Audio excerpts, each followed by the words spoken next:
स्वागत करता हूं अपने YouTube चैनल हेलो पे। आज हम लोग बात करने वाले हैं टाइम ट्रेवल के बारे में। टाइम ट्रेवल क्या है, टाइम ट्रेवलर कौन होते हैं और क्या टाइम ट्रेवल पॉसिबल है। सबसे पहले देखते हैं कि आखिर टाइम क्या है।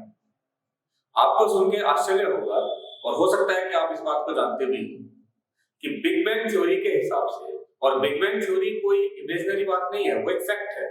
बिग बैंग थ्योरी के हिसाब से टाइम एक वक्त से पहले था ही नहीं, और वो टाइम जब टाइम की स्टार्ट हुआ, जब हम कहते हैं कि अब टाइम अस्तित्व में आया, जैसे बहुत सारी चीजें अस्तित्व में आती हैं, ऐसे ही टाइम के लिए भी एक पॉइंट था जहां से वो अस्तित्व में आया।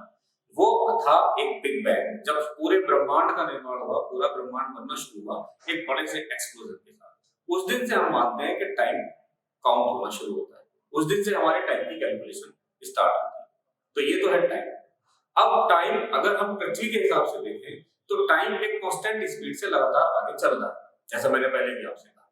हम उसमें कोई डिस्टरबेंस नहीं कर सकते, हम पीछे भी नहीं जा सकते, हम आगे भी नहीं जा सकते, उसमें हम कॉन्स्टेंटली चलते रहते हैं। लेकिन मानव जाति का हमेशा से सबसे बड़ा इंटरेस्ट यही रहा है कि क्या हम अपने भविष्य को जान सकते हैं। हम में से कोई ऐसा नहीं होगा जिसने कभी ये जानने की कोशिश ना की हो किसी भी डिफरेंट मेथड से कि आखिर हमारे भविष्य में क्या है, या हमारे ऐसे पास्ट में क्या था जब हम उस समय नहीं थे। क्या आपका मन नहीं करता कि हम 100 साल पहले दुनिया में जाके देखें कि उस वक्त लोग कैसे रहते थे, कैसे लड़ाइयां लड़ी जाती थी। हम उन सबके गवाह बने। फाइट नहीं करनी है उनके साथ जाके, उस जीवन को जीना नहीं है, लेकिन हम देखना चाहेंगे कि वो जीवन कैसा था।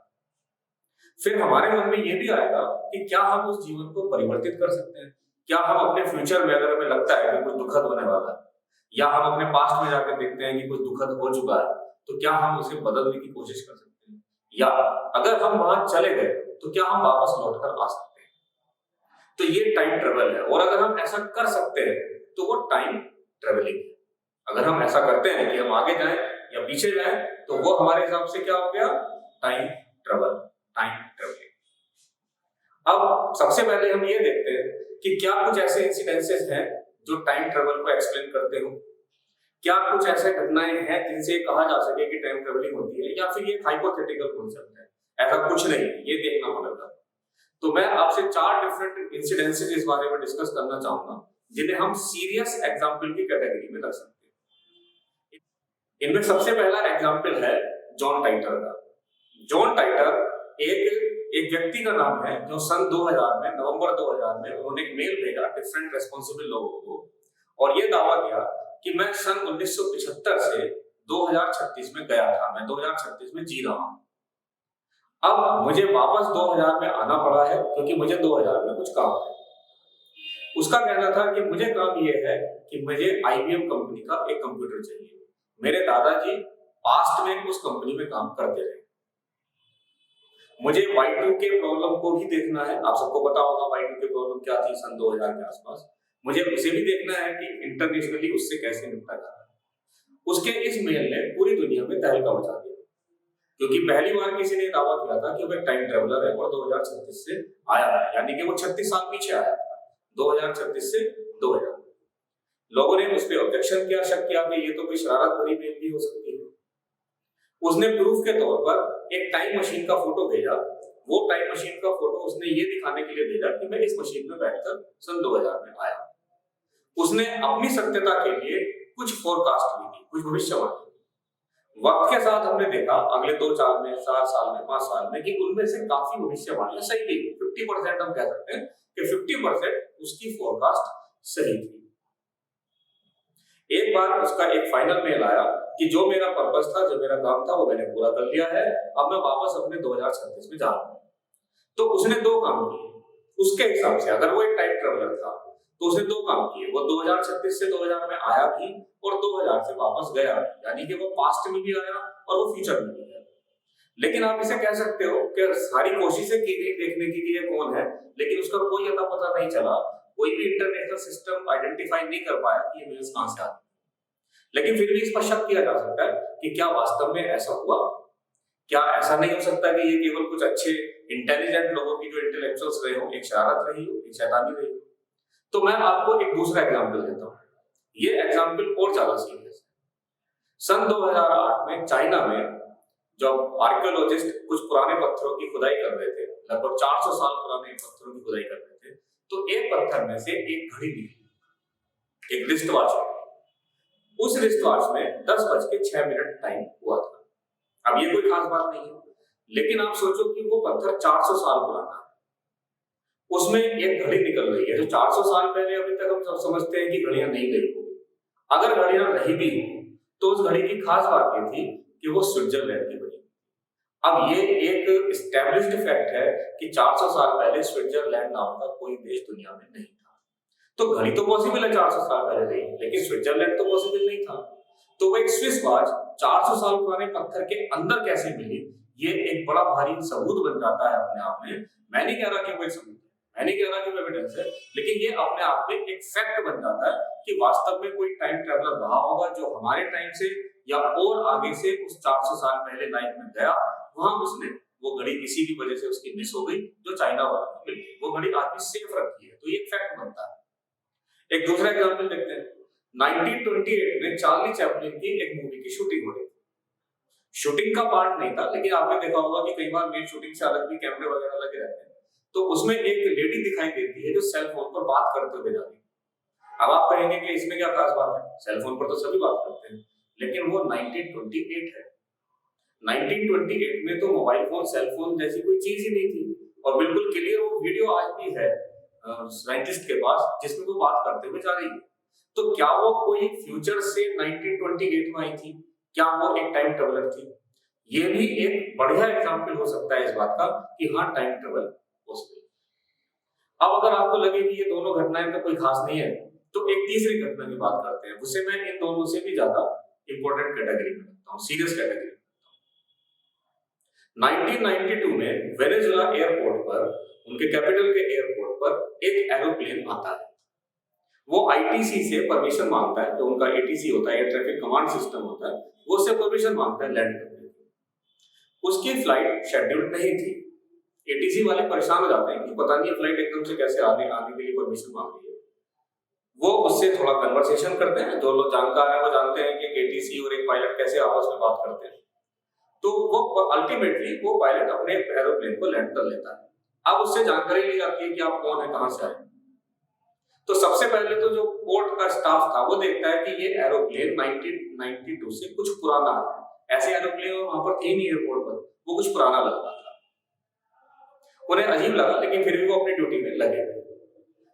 प्लेन के पायलट ने एटीसी से कांटेक्ट किया। कुछ देर के बाद उसे भी कुछ लगा होगा, उसने एटीसी से पूछा कि ये कौन सा साल है। आपने सही सुना, उसने पूछा ये कौन सा साल है। तो एटीसी ने उसे बताया कि ये 1992 है और आप वेनेजुएला में। इसके थोड़ी देर के बाद वो पायलट अपने एरोप्लेन को लेकर चला गया। ना वो ग्राउंड पर उसमें से कोई आया। और हाँ, एक खास बात और थी, उसमें जब फिर वो अंदर जाके देखा अटेंडेंट ने, तो उन्होंने देखा कि जो उसमें पैसेंजर बैठे हुए हैं वो सब आराम से रिलैक्स बैठे हुए हैं, लेकिन उनके कपड़े 1992 के जमाने के नहीं थे, वो कुछ पुराने लग रहे थे। बहरहाल पायलट जल्दी जल्दी वहां से अपने फ्लाइट को बगैर सारी परमिशन पूरी लिए चला गया। लेकिन उसके जाने से पहले उसने एटीसी से बताया, जो वेनेजुएला वालों ने बाद में कंफर्म किया। उसने तो जो बताया वो बताया है, जो वेनेजुएला वालों ने बाद में कंफर्म किया कि ये फ्लाइट 916 थी, जो अमेरिका में न्यूयॉर्क आ रही थी फ्लोरिडा से, और मियामी में आखिरी बार उसे देखा गया था। उसके बाद उस फ्लाइट से कोई कांटेक्ट नहीं हुआ। अमेरिका जैसा डेवलप्ड देश उस पूरे प्लेन को, पैसेंजर को, क्रू मेंबर्स को पता नहीं लगा पाया कि वो आखिर कहां चले। और आपको जानकर आश्चर्य होगा कि ये घटना 1957 की थी, यानी कि 57 से 92 में लगभग 35-38 साल के बाद वो फ्लाइट वेनेजुएला में वापस दिखाई। तो हम इसे एक एक्सक्लूसिव एग्जांपल मान सकते हैं कि ये भी एक टाइम ट्रेवलिंग, इसे भी टाइम ट्रेवल की कैलकुलेशन में रखा जा सकता है। अगर आप नेट पे सर्च करें, आप यूट्यूब पर ही सर्च करें या डिफरेंट एकेडमिक इसमें सोल्व करें, तो आपको बहुत सारे ऐसे और एग्जांपल्स मिल सकते हैं। उन सबको एक साथ कलेक्ट नहीं किया जा सकता। मैं उसे बाद में कभी एक बार डिस्कस करूंगा कि हम किन एग्जांपल्स को एक ऐसी इंपॉर्टेंट सीरियस कैटेगरी में रख सकते हैं। लेकिन ये कुछ इंसिडेंसेस हैं, मैं इनमें से किसी का भी वेरिफिकेशन नहीं करता, लेकिन वेनेजुएला एयरपोर्ट कंफर्म करता है कि ऐसा हुआ था। चाइना गवर्नमेंट कंफर्म करती है कि एक ऐसी क्लॉक मिली थी। चार्ली चैपलिन का वीडियो कंफर्म करता है। जॉन टाइटर को तो आप कह सकते हो कि वो एक इत्तेफाक था, लेकिन इन तीनों के कहीं ना कहीं फैक्ट तो है। तो इसका मतलब टाइम ट्रेवल के लिए हमारे पास कुछ इंसिडेंसेस बनते हैं। अब हम आते हैं वीडियो के अगले पार्ट। वीडियो का अगला पार्ट इस बात को फोकस करता है कि क्या ये टाइम ट्रेवल पॉसिबल है और क्या इन घटनाओं का उस टाइम ट्रेवल से कोई रिलेशन है। तो ये जो टाइम ट्रेवल का कॉन्सेप्ट था, ये आइंस्टीन रिलेटिविटी थ्योरी से आता है। दुनिया का हर आदमी, चाहे वो साइंस का स्टूडेंट था या नहीं था, वो आइंस्टीन को भी जानता है, आइंस्टीन की रिलेटिविटी थ्योरी को भी जानता है, स्पेशल थ्योरी ऑफ रिलेटिविटी भी, और उसके बाद में general theory of relativity. Einstein relativity theory का एक इंपॉर्टेंट पार्ट बनता है टाइम डायलेशन। आइंस्टीन की थ्योरी के हिसाब से जब आप चलते हैं तो आपका टाइम कुछ धीरे चलने लगता है। Faster means slower. आप फास्ट चलते हैं लेकिन आपका टाइम स्लो हो जाता है। आपको सुनने में अजीब सी लगेगी बात ये, लेकिन फास्टर मींस स्लोअर। अब अर्थ पर जितनी भी फास्टेस्ट स्पीड हो सकती है किसी भी व्हीकल की, वो इस थ्योरी के हिसाब से बेहद कम है, नेग्लिजिबल। तो आप उन स्पीड से इस चीज का पता नहीं लगा सकते। तो आइंस्टीन ने एक एक्सपेरिमेंट किया। उनके टाइम में एक एक्सपेरिमेंट, एक सैटेलाइट का यूज किया गया जो अर्थ को रिवॉल्व कर रहा था। अब आप जानते हैं कि जो ऐसे सैटेलाइट होते हैं उनकी स्पीड बहुत ज्यादा होती है। एक क्लॉक उसमें रखी गई, दो क्लॉक समझिएगा आप कि दो क्लॉक रखी गई, एक ग्राउंड पर और एक उस सैटेलाइट, दोनों पर एक सा टाइम मैच किया। अब दोनों की टाइम कैलकुलेशन स्टार्ट हुई। सैटेलाइट कुछ टाइम तक, पर्टिकुलर टाइम तक अपनी फ्लाइट में रहा, उड़ता रहा। थोड़ी देर के बाद जितना भी टाइम उन्होंने सेट किया होगा, उसके बाद जब कैलकुलेशन की गई तो जो क्लॉक ग्राउंड पे रखी थी, अर्थ पर रखी थी, उसने तो जनरली वही टाइम दिया जो हम सब लोग एक्सपेक्ट कर सकते हैं। लेकिन जो क्लॉक उस सैटेलाइट में रखी गई थी वो कुछ स्लो हो गई, टाइम डायलेशन हो गया। वो अपने आप स्लो हो गई, किसी ने इसे स्लो नहीं किया, लेकिन वो अपने आप स्लो हो गई। इसे आइंस्टीन ने कहा कि ये टाइम डायलेशन है। आप इस बात की सत्यता जांच सकते हैं, वेरिफिकेशन कर सकते हैं। जो सेंसिटिव एटॉमिक क्लॉक्स होती हैं, जो आफ्टर डेसिमल बहुत सारी डिजिट तक आपको सही कैलकुलेशन देती है, तो वो उस टाइम इंटरवल को कैलकुलेट कर सकती है। एक टाइम डिफरेंस आ जाता है। ये होता है टाइम डायलेशन, जो एक फैक्ट है। ये अनुमान नहीं है, ये फोरकास्ट नहीं है, ये टाइम डायलेशन फैक्ट है। मैं अभी थोड़ी देर बाद आपको बताऊंगा कि क्या हम इस चीज को किसी और तरह से भी वेरीफाई कर सकते हैं, जस्टिफाई कर सकते हैं। तो आइंस्टीन का कहना यह था कि इसी तरह से टाइम स्लो हो सकता है। उन्होंने इसी कॉन्सेप्ट का यूज किया था। जो जीपीएस लगे हुए सैटेलाइट होते हैं, उन जीपीएस लगे सैटेलाइट को 24 घंटे में मान लीजिए एक चक्कर अर्थ का पूरा काटना है। आपको जान के आश्चर्य हो जाएगा कि वो सैटेलाइट के जो क्लॉक्स हैं, जो उसके अंदर आप ऑब्जर्वेशन कर रहे हैं, वो लगभग 35 से 38 माइक्रोसेकंड का डिफरेंस आ जाता है उनकी कैलकुलेशन। हम जो अर्थ पे बैठ के सोच रहे हैं उस टाइम में और उन जीपीएस वाले सैटेलाइट 38 माइक्रोसेकंड, और इस 38 माइक्रोसेकंड में, ऑलमोस्ट 38 माइक्रोसेकंड कह रहा हूं, डिपेंड करेगा उस सैटेलाइट की स्पीड पर भी। अब उस टाइम डिफरेंस का क्या फर्क पड़ता है, ये फैक्ट है। उस टाइम डिफरेंस का फर्क ये पड़ता है कि आपका सैटेलाइट ऑब्जर्वेशन के लिए 10 किलोमीटर की गलती कर सकता है। अगर एक जीपीएस सैटेलाइट इस वक्त मेरे ऊपर हो और वो मुझे फोकस कर रहा है, मैं जिस शहर में भी हूं इस वक्त, तो वो अपनी कैलकुलेशन में 10 किलोमीटर का डिफरेंस ला सकता है। मैं यहां से 10 किलोमीटर के सर्किल में कहीं भी हो सकता हूं। तो फिर उस जीपीएस का फायदा क्या? तो ऐसे सैटेलाइट को, जो जीपीएस सैटेलाइट है, उनके ऑब्जर्वर जानते हैं, उनके साइंटिस्ट जानते हैं कि ये टाइम डिफरेंस आने वाला है, टाइम डायलेशन आने वाला है, तो हर दिन उन सैटेलाइट को अपडेट किया जाता है जिससे वो टाइम डिफरेंस हट जाए। तो ये रियलिटी है कि टाइम डायलेट होता है। Faster means slower. अब आइंस्टीन ने इस चीज को कैसे यूज किया? आइंस्टीन का कहना यह था, या आप समझिए कि आइंस्टीन का फीलिंग थी शब्द में, कि हम टाइम को एयर की तरह से मान सकते हैं, वायु की तरह से मान सकते हैं। आप में से किसी को वायु दिखाई नहीं देती, मुझे भी नहीं दिखाई देती। जब हम ये कहते हैं बिल्कुल भी हवा नहीं चल रही, तब भी हमारे आसपास हवा चल रही होती है। अब एक टाइम पर अगर देखा जाए तो सारी दुनिया में सब जगह एक सी एयर की स्पीड नहीं होगी, कहीं ज्यादा कहीं कम। ये सबको पता है, बिल्कुल सिंपल सी बात है कि ऐसे ही होता है, कहीं कम कहीं ज्यादा, और वो किसी को दिखाई नहीं देता। आइंस्टीन थ्योरी के हिसाब से स्पेस टाइम भी ऐसे ही कनेक्टेड है। स्पेस में अलग अलग जगह पर, अब एक आम आदमी के लिए स्पेस का मतलब सिर्फ अंतरिक्ष होता है, तो ऑब्वियसली स्पेस का मतलब अंतरिक्ष होता है, लेकिन उस स्पेस का पार्ट हम भी है। तो आइंस्टीन के हिसाब से इस पूरे ब्रह्मांड में अलग अलग जगह पर अलग अलग स्पेस है। जैसे पृथ्वी पर अलग अलग जगह अलग अलग शहर हैं, कंट्री हैं और बाकी चीजें। और हर स्पेस के साथ एक टाइम रिलेटेड। जैसे यहाँ की एयर मेरे स्पेस के हिसाब से चल रही है, जहां आप बैठ के वीडियो देख रहे होंगे वहां की टाइम एयर वहां के स्पेस के हिसाब से चल रही है। तो आइंस्टीन ने प्रूव किया कि हम 3 डायमेंशंस मानते हैं, एक्स वाई जेड आप उसे कह सकते हो कि ये स्पेस है। उनका कहना था कि टाइम भी इसी तरह से 4th डायमेंशन है, टाइम भी 4th एक्सिस है, और वो हर स्पेस के लिए अलग अलग है। टाइम डायलेशन इसी तरह से काम करता है कि वो अलग अलग जगह पर अलग अलग स्पेस टाइम होता है।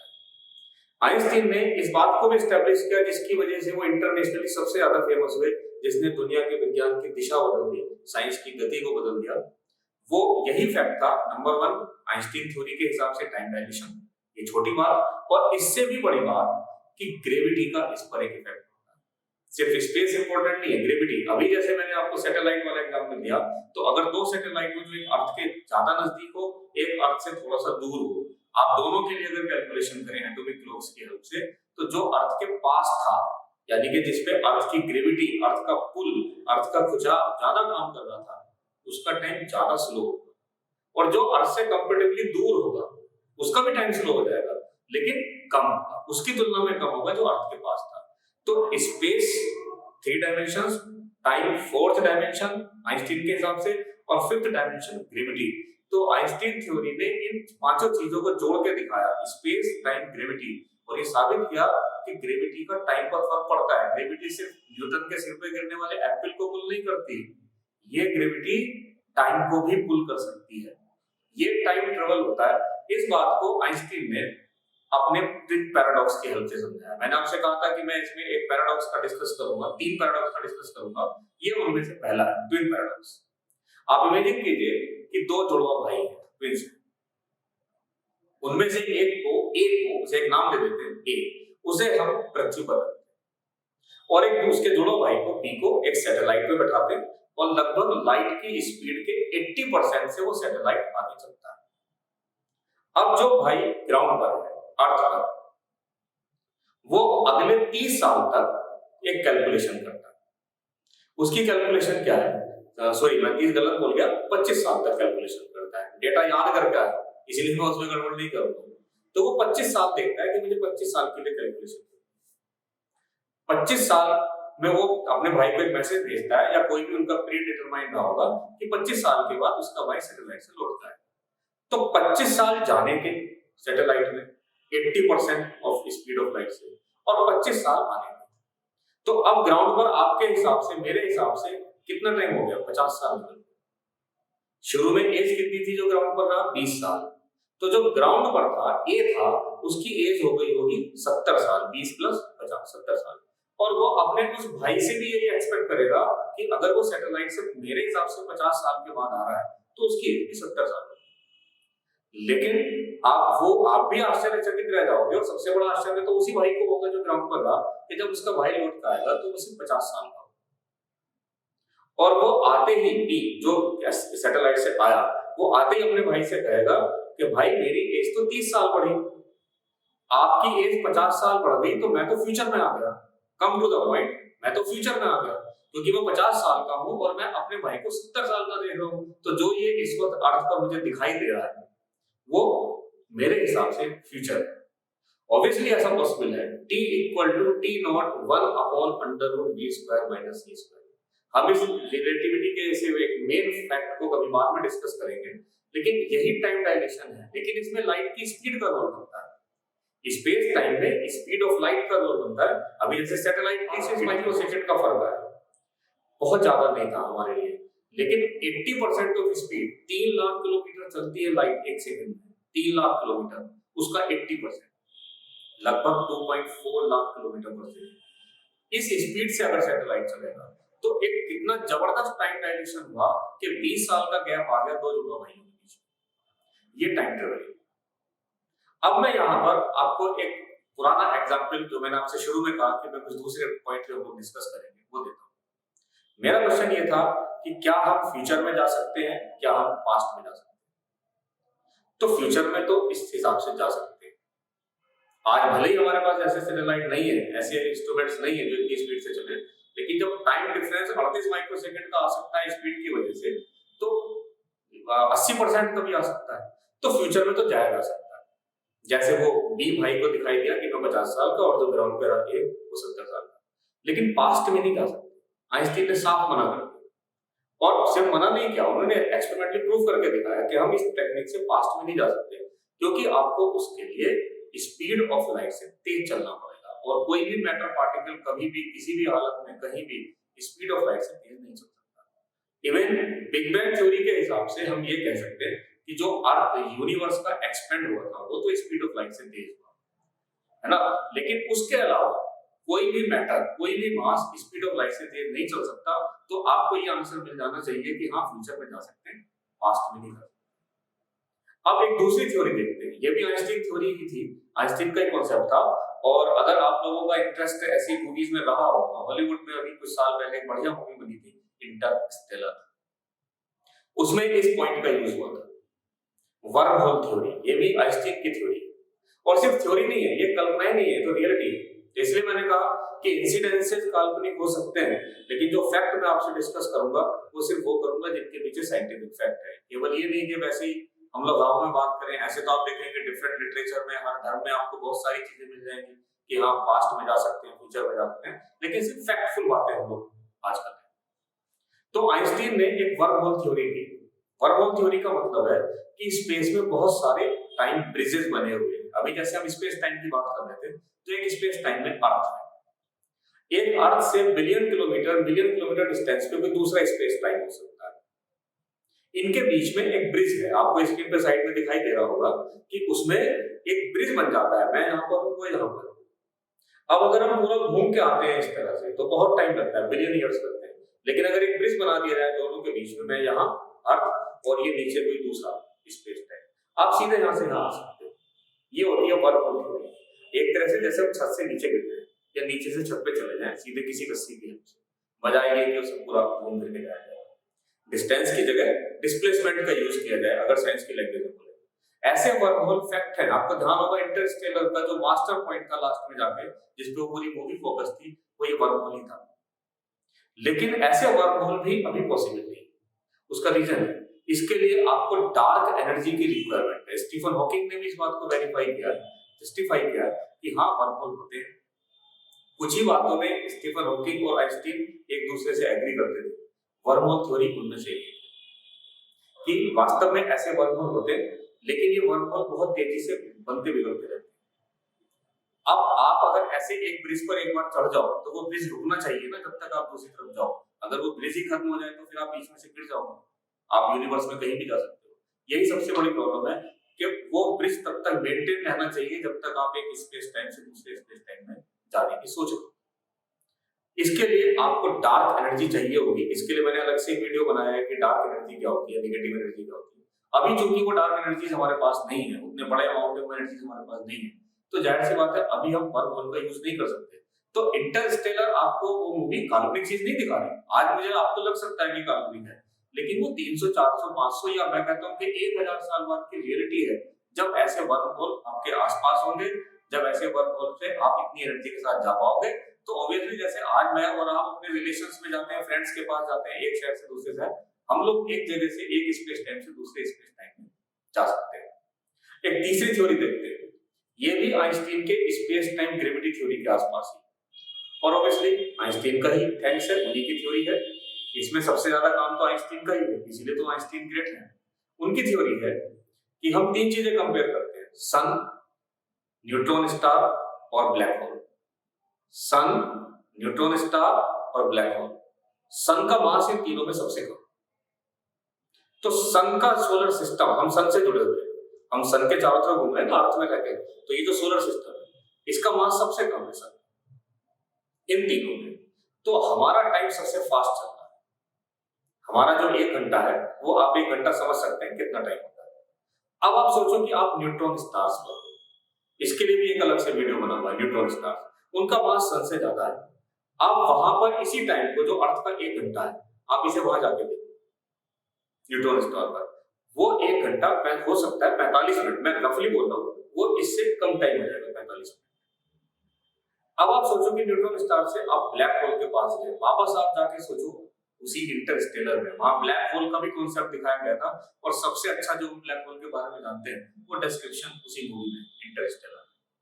मैं इंटरस्टेलर का कंपेयर नहीं हूँ, लेकिन मैं मानता हूँ कि इंटरनेशनल सोसाइटी को इंटरस्टेलर मूवी ने काफी हद तक एजुकेट किया है ये दिखाने के लिए कि आखिर टाइम ट्रेवल क्या है। तो उसमें वो ब्लैक होल भी दिखाया गया है, उसका मास इन दोनों से भी बहुत ज्यादा है, सन से भी न्यूट्रॉन स्टार से।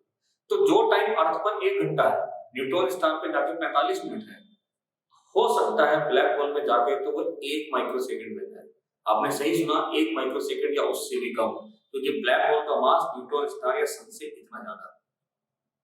आप इस बात को ऐसे समझ सकते हो कि अगर एक ट्रैम्पोलिन देखा जाए, आपने उसमें बीच में हैवी बैग रख कोई मास रख दिया जैसे सन, तो वो बीच में से दब जाता है। एक सिंपल लैंग्वेज में ट्रैम्पोलिन कह लो, नेट कह लो, कुछ भी कह लो। अब आप उसके चारों तरफ छोटी-छोटी दूसरी बॉल छोड़ दीजिएगा, वो चलती है, उसके चारों तरफ घूमती रहती है। जैसे हमारा सन हो गया, उसके चारों तरफ हमारे जो डिफरेंट प्लैनेट्स हैं, अर्थ है, जुपिटर है, मार्स है, वो सब घूम रहे हैं अपनी कांस्टेंट स्पीड से एक पर्टिकुलर टाइम के साथ घूम रहे हैं। ये एक स्पेस टाइम का एग्जांपल हो जाता है कि एक स्पेस में एक मेन मास हो गया ग्रेविटी का, वो बाकी पार्टिकल्स को अपने साथ रोके हुए है। आप इमेजिन कीजिए कि किसी वजह से सन के चारों तरफ अर्थ, आप ऐसे समझो एग्जांपल, या वो जो मैंने ट्रैम्पोलिन वाला एग्जांपल दिया, उसमें से एक छोटी बॉल छिटक जाती है, अर्थ अपनी हर जगह से छिटक जाती है और एक न्यूट्रॉन स्टार या एक ब्लैक होल के आसपास पहुंच जाती है। तो हम एक स्पेस टाइम से दूसरे स्पेस टाइम में पहुंच गए। यहां हम देख रहे थे कि 1 घंटे का मतलब 1 घंटा, न्यूट्रॉन स्टार पे जाते 45 मिनट या 30 मिनट, और ब्लैक होल पे जाते पता चला 1 माइक्रो सेकंड। तो आप एक दूसरे टाइम जोन में पहुंच गए, आप फ्यूचर में पहुंच गए। लौट के आने का रास्ता नहीं है बॉस, सिर्फ आगे जाने का रास्ता है।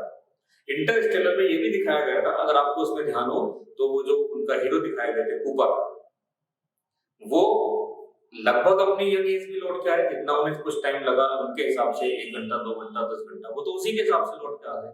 लेकिन अर्थ पर आने पर उन्हें क्या बताया गया कि आप वर्महोल थ्योरी का यूज करके आए हो, आप ऐसी जगह से ग्रेविटी के इफेक्ट से यहाँ तक पहुंच पाए हो गिरते पड़ते, आपको ध्यान होगा वो गिरते पड़ते ही लौटे थे। लास्ट में उन्होंने दिखाया भी था कि उनके बचपन का वो दिखाया जा रहा है कि उनकी बेटी सामने बैठी हुई है और वो बुक्स के पीछे और वहां से कोशिश कर रहे हैं उसे बताने के लिए, लेकिन कुछ बता नहीं पा रहे। तो उन्हें बताया जाता है कि अर्थ के हिसाब से तो आपकी एज 120 साल होगी, आपको मर जाना चाहिए, और उनकी बेटी की एज जो उनके जाते हुए लगभग 10-15 साल रही होगी, वो 90 ईयर्स के आसपास थी। तो वो लगभग 90 साल में वहां से लौट के आए। कैसे लौट के आए, जबकि वो तो फील नहीं कर रहे ना, क्योंकि वो तो उस ग्रेविटी में रहे, तो वो अपने आप को वही हम समझ रहे हैं कि अभी तो मुझे 2-4 घंटे हुए, लेकिन अर्थ के हिसाब से टाइम आगे निकल गया। तो एक बढ़िया तरीका ये भी है टाइम ट्रेवलिंग करने का कि आप अपना बोरिया बिस्तर अर्थ से बांधें और एक ब्लैक होल के आसपास जाके किसी कॉलोनी में मकान किराए पर ले लें, आराम से रहिएगा, आपका टाइम स्लो चलना शुरू हो जाएगा, आप अर्थ के हिसाब से ज्यादा लंबे टाइम जी लेंगे, लेकिन आप लौट के वापस अर्थ पर नहीं आ पाएंगे, आप परमानेंट उसी स्पेस टाइम में रहेंगे। अब हम अगले क्वेश्चन पे आते हैं। मेरा अगला डाउट था जो मैंने आपसे शुरू में कहा कि क्या हम फ्यूचर में या पास्ट में जाके उसे चेंज कर सकते हैं। तो ये तो अब डिनायल हो गया, ये तो सारी थ्योरी कह रही है कि पास्ट में नहीं जाया जा सकता, तो वो तो सवाल ही खत्म। हालांकि इसके लिए मैं आपको फैक्ट दूंगा, फ्यूचर में जाया जा सकता। तो क्या हम उसे चेंज कर सकते हैं? तो नहीं कर सकते। आप अगर इस तरह से टाइम ट्रेवलिंग कर भी लेंगे, अगर आइंस्टीन की थ्योरी के हिसाब से कभी टाइम ट्रेवलिंग भी, तो हम चीजों को चेंज नहीं कर सकते।